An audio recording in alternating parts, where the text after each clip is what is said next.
perjuangan bulu tangkis Indonesia terbongkar.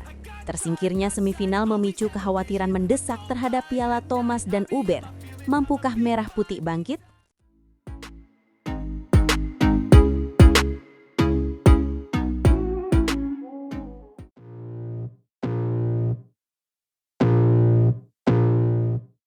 Selamat datang di Breaking News Bulu Tangkis. Hari ini kita mengupas realitas pahit bulu tangkis Indonesia jelang Piala Thomas dan Uber 2026.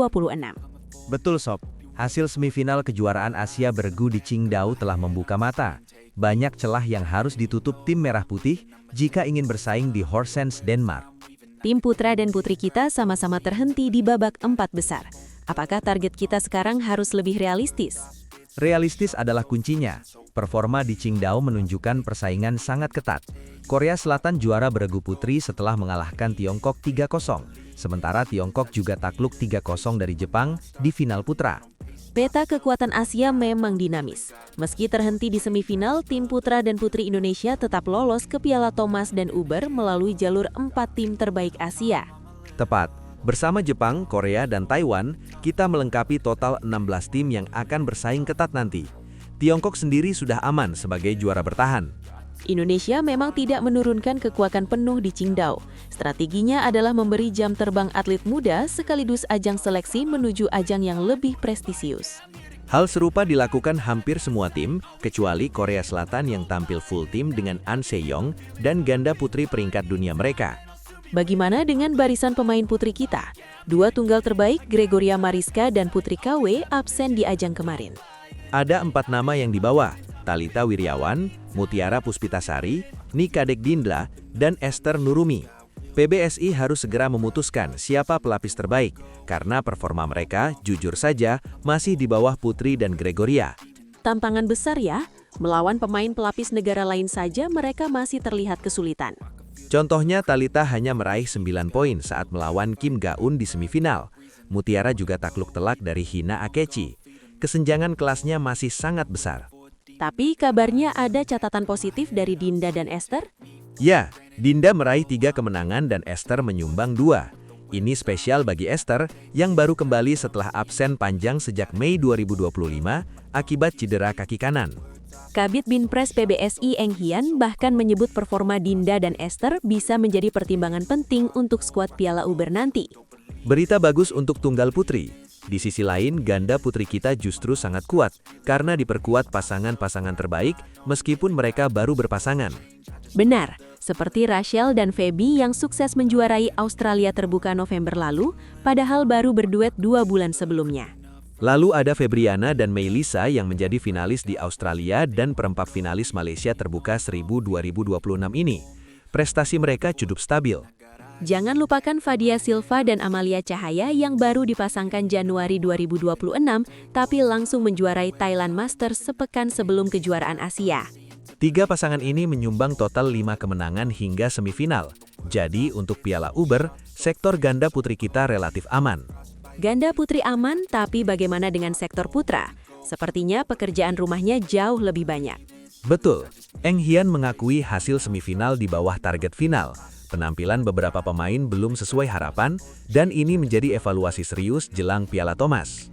Tapi kita perlu apresiasi 3 tunggal muda, Zaki Ubaidillah, Pradiska Bagas, dan Richie Duta.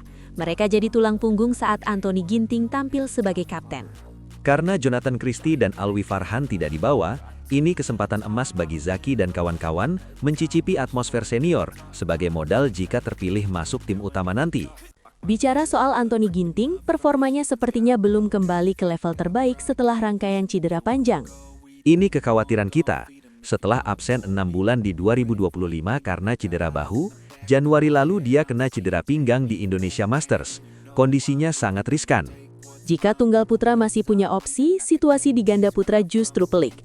Padahal sektor ini biasanya jadi garansi poin Indonesia. Mengkhawatirkan sekali. Selain Fajar dan Fikri, Sabar dan Reza, pasangan lain masih kesulitan menembus persaingan elit dunia. Termasuk Leo Roli Karnando dan Bagas Maulana yang sudah berpasangan sejak Agustus 2024. Benar, di Qingdao kemarin ganda putra hanya menang 3 dari 8 laga. Leo dan Bagas terlihat kebingungan tanpa pola main jelas, bahkan saat Leo dicoba berpasangan dengan Rian Ardianto. Semangat pasangan muda Raymond Indra dan Nicholas Joachim yang ekspresif pun belum cukup untuk menyumbang banyak poin. Jadi, artinya, jika kondisi tidak berubah, kita hanya bisa mengandalkan dua pasangan utama saja. Sektor ganda putra saat ini tidak punya cadangan yang mumpuni. Realitas pahit memang. Indonesia harus sangat realistis menetapkan target sambil terus bekerja keras menutup celah yang ada. Perjalanan menuju Piala Thomas dan Uber 2026 akan sangat menantang. Perbaikan instan harus segera dilakukan. Mari kita nantikan respons PBSI dalam mempersiapkan tim terbaiknya. Sampai jumpa di ulasan berikutnya.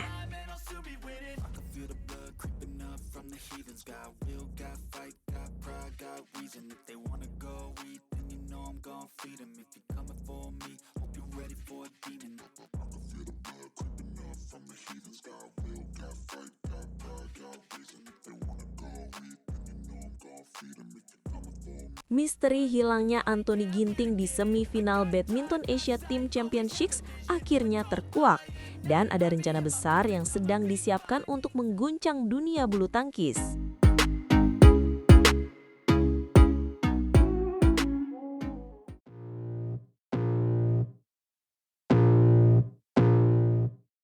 Halo Sobat Bulu Tangkis, pernahkah kalian merasa ada yang kurang saat menyaksikan perjuangan tim putra Indonesia di semifinal Badminton Asia Team Championships semalam? Wah, benar banget.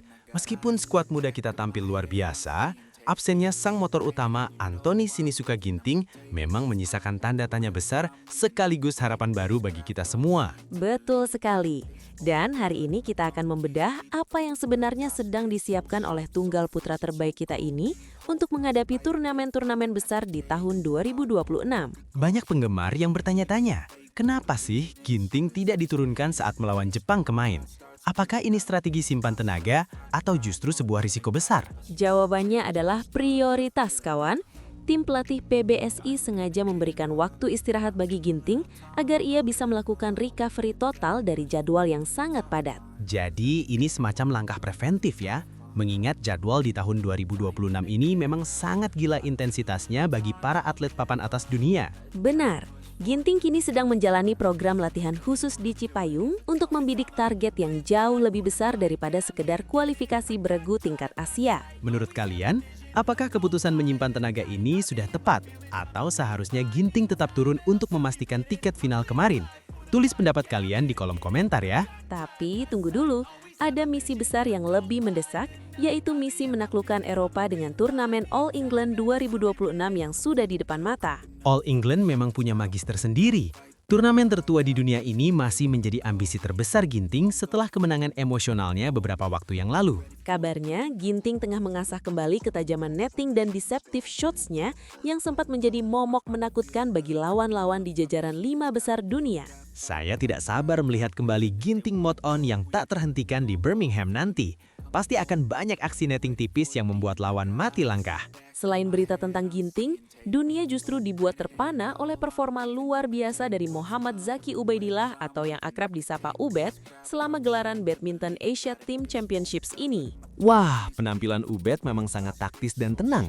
Banyak orang yang mulai menjulukinya sebagai sang penerus atau the next Ginting karena kemiripan gaya mainnya. Menariknya, Ginting sendiri secara sportif memberikan dukungan penuh kepada juniornya tersebut tanpa merasa terancam sedikit pun dengan popularitas Ubed yang melonjak. Hal itu justru menjadi motivasi tambahan bagi Ginting.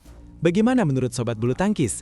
Apakah Ubed sudah layak menyandang gelar penerus Ginting sekarang? Atau mungkin kita harus membiarkan dia tumbuh dengan identitasnya sendiri tanpa beban ekspektasi yang terlalu berat sebagai bayang-bayang seorang legenda seperti Anthony Ginting. Ada satu hal lagi yang sangat menarik perhatian, yaitu pengakuan tulus dari negeri jiran, Malaysia, tentang sosok Ginting yang dianggap sebagai guru tanpa mengajar. Salah satu pemain muda andalan Malaysia, Justin Ho, baru-baru ini menyebutkan bahwa ia mendapat pengalaman berharga setelah sempat mengamati pola permainan Ginting secara mendalam. Justin Ho bahkan bilang kalau sekadar mengamati kaki Ginting adalah pelajaran yang sangat berharga karena kecepatannya yang benar-benar tidak masuk akal bagi manusia biasa. Kecepatan dan kelincahan Ginting memang sudah menjadi standar kualitas yang ingin dicapai oleh banyak pemain tunggal putra di seluruh penjuru dunia saat ini. Ini membuktikan bahwa pengaruh Anthony Sinisuka Ginting sudah melampaui batas negara. Dia bukan sekedar lawan di lapangan, tapi juga sumber inspirasi bagi para rivalnya. Anthony Ginting mungkin tidak memegang raket di Qingdao minggu ini, namun namanya tetap bergema di setiap sudut lapangan dan menjadi bahan pembicaraan hangat di kalangan pengamat. Dengan persiapan yang sangat matang menuju tur Eropa, kita semua tentu berharap sang artis lapangan ini kembali dengan kejutan yang jauh lebih manis dan prestasi yang membanggakan. Semangat pantang menyerah yang ditunjukkan Ginting harus menjadi contoh bagi para pemain muda kita yang sedang berjuang meniti karir di kancah internasional yang sangat kompetitif. Bayangkan saja, jika Ginting berhasil meraih gelar juara di All England nanti, itu akan menjadi pembuktian bahwa strategi tim pelatih PBSI selama ini memang sudah sangat tepat. Kita juga harus memberikan apresiasi kepada PBSI yang berani mengambil keputusan sulit demi menjaga kebugaran atlet andalan kita dalam jangka waktu yang lebih panjang. Tidak mudah memang menyeimbangkan antara ambisi meraih gelar di setiap turnamen dengan kebutuhan fisik atlet yang harus terus dipantau agar tidak mengalami cedera yang fatal. Apalagi dengan munculnya talenta-talenta baru seperti Ubed, regenerasi di sektor tunggal putra Indonesia sepertinya sedang berada di jalur yang sangat benar dan menjanjikan. Sobat bulu tangkis, dari semua turnamen besar yang akan digelar sepanjang tahun 2026 ini, di gelar mana kalian memprediksi Ginting akan naik podium tertinggi? Apakah itu di All England, Indonesia Open, atau mungkin di kejuaraan dunia nanti? Silakan tuliskan prediksi paling akurat kalian di kolom komentar di bawah ini ya.